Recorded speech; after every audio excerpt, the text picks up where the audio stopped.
Nič, najprej bi rada povedala, da sem ful vesela, da ste prišli v živo tudi na predstavitev. Ne samo, da ste prispevali svoje pesmi, ampak da ste tudi z nami tukaj, ker je to tisti zaključni dogodek ali pa zaključni trenutek Krpanke, pa upam, da je tudi za vas toliko vesel, kot je za mene, ker je cel projekt je v bistvu potekal kar nekaj časa. Malo se je zamaknil, predvsem zaradi drugih razlogov, ampak tu smo, aprila, predstavljamo naš skupni izdelek, ki je po mojem mnenju zelo simpatični in sem zelo ponosna v bistvu na njega. Kako je vsa zadeva izgledala? Literarna Krpanka je fanzin, ki ga Kulturni center Maribor izdaja vsako leto. Njegovi uredniki se menjajo in sami zastavijo v bistvu koncept tega, kaj bi radi predstavili v samem fanzinu, pa koga bi radi povabili k sodelovanju in tako naprej. Ko so me v bistvu povabili k sodelovanju kot urednico te zadeve, sem valjda najprej pregledala, kaj so naredili drugi uredniki pred mano, pa na kak način so se lotili celotne zadeve.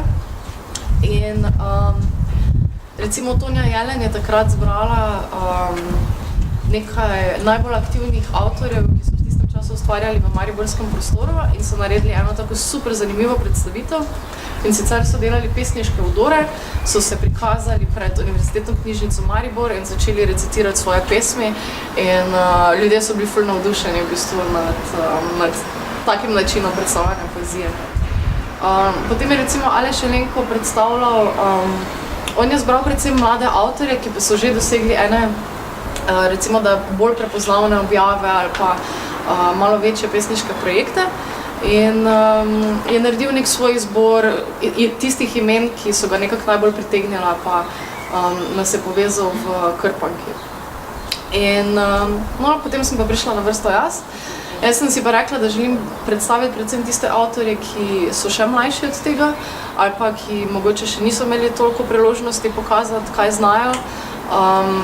Čeprav nekatera izmed imen so že kar precej znana v literarnem svetu, ampak verjamem, da je še predvsem nami v bistvu dolga pot, vsaj če nas bo ljubezen do poezije še toliko grela. Kaj naprej? Tako da ja, naredili smo javno povabilo, na katerega se je odzvalo 20 pesnikov, v Krpanki nas je predstavljenih 21, jaz sem dodala tudi eno svojo pesem, ki pa je v bistvu sestavljena na tak način, da je narejena iz verzov iz vaših pesmi. Od vsakega avtorja sem vzela en majhen delček in sestavila nekaj novega, tako da recimo, da je to neka sinteza vseh naših občutkov in besed in pristopa k temi, ki smo jih izbrali. In tema prihodnost ni izbrana pač tak na lepe oči pa na prvo žogo, ampak se mi je zdelo, da če kdo ima ta mlada generacija v bistvu kaj zapovedati o prihodnosti, v katero gremo, ali pa o tem, na kak način gledajo na prestop v prihodnost. Tema je bila precej široka namenoma, zato da vas ne bi zafrkavali z pretežkimi izzivi, pa zaradi tega, ker raje vidim, da se odzovete z eno svojo pesmijo, kot da obupate pred temo, ki ti mogoče pač točno v tistem trenutku ne leži najbolje. In rezultat tega je tudi, da je ta literarna Krpanka v bistvu zelo raznolika in bogata in da si pesmi med sabo niso kaj preveč podobne. V bistvu vsak od nas je izbral, vsak od vas je obral en drugačen pristop in cel spekter, ki smo ga na ta način pokrili, se mi zdi zelo zanimiv in sem z velikim veseljem prebirala, kaj ste posredovali na to temo. Posebej vesela sem tudi, da je en delček tej Krpanki je prispeval Boštjan Kmetec, ki je zaslužen za naslovno ilustracijo in pa za ilustracije listja, ki v bistvu spremljajo kot nek leitmotiv celotni fanzin do konca. In kako že gre tista stara Krška, nikoli ne možeš v isto reko stopiti dvakrat. Tudi v isto prihodnost ne bomo stopili dvakrat, oziroma v to, kar si zamišljamo, da še prihaja. Tako da saj mene je recimo to listje pač malo spomnilo na to, na ta tok in na spreminjanje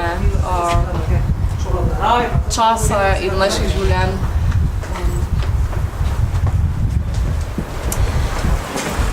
Ja, ob tej priliki bi se predvsem rada zahvalila Kulturnemu centru Maribor, ker nam je vsem omogočil to priložnost.